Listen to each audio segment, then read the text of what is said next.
রাত অনেক গভীর হয়ে গেছে। গ্রামের সরু গলিগুলোতে নেমে এসেছে অদ্ভুত নীরবতা।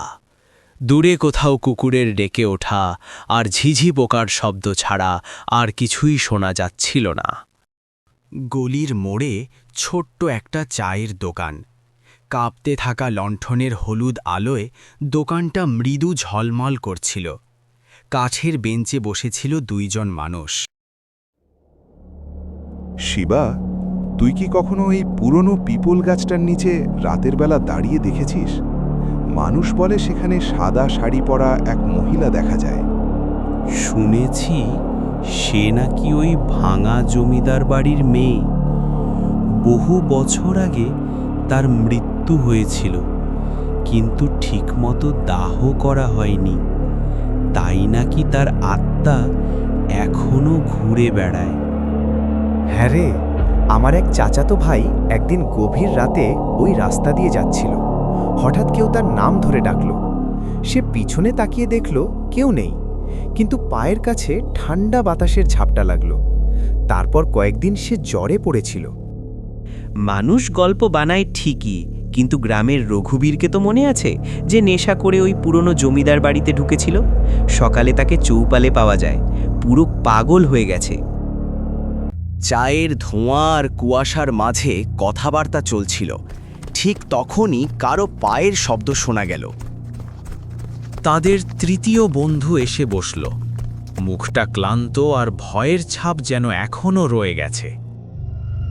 আরে তুই এসে গেছিস, চল আজ একটা ভয়ের গল্প শোনা। সে একটু চুপ করে থেকে বলল, এই গল্পটা আমার নিজের না, আমার এক বন্ধুর সঙ্গে সত্যি ঘটেছিল।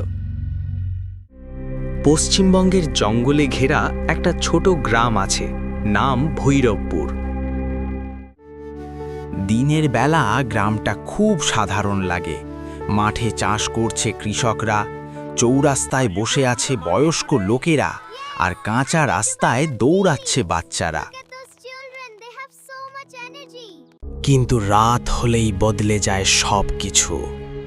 গ্রামের মানুষ দরজা জানালা শক্ত করে বন্ধ করে দেয়, কারণ তারা জানে ভৈরবপুরের রাত অন্য এক জগতের সাথে জড়িত। বলা হয় বহু বছর আগে এই গ্রামে এক অদ্ভুত ঘটনা ঘটেছিল। সেই ঘটনার পর থেকে গ্রামের বাতাসে যেন এক অদৃশ্য ছায়া বাসা বেঁধেছে। এক রাতে প্রায় 10:30টার সময় হালকা বৃষ্টি পড়ছিল। গ্রামের এক কৃষক সুরজ তার অসুস্থ ছেলেকে কোলে নিয়ে বসেছিল। তার স্ত্রীর চোখে আতঙ্ক। সুরজ সিদ্ধান্ত নিল আর দেরি করা যাবে না। সে সাইকেলে করে তার ছেলেকে শহরের হাসপাতালে নিয়ে যাবে। রাত অন্ধকার ছিল, রাস্তা ছিল নির্জন। তবুও একজন বাবা তার সন্তানের জীবন বাঁচাতে বেরিয়ে পড়ল। বৃষ্টি বাড়ছিল, ঠান্ডা বাতাস বইছিল, চারদিকে গভীর অন্ধকার। হঠাৎ কিছু দূর এগিয়ে সে দেখল রাস্তার পাশে এক বুড়ি বসে আছে। বুড়ি বলল, বাবা, একটু দাঁড়াও, আমার ঝুড়িটা তুলে দাও।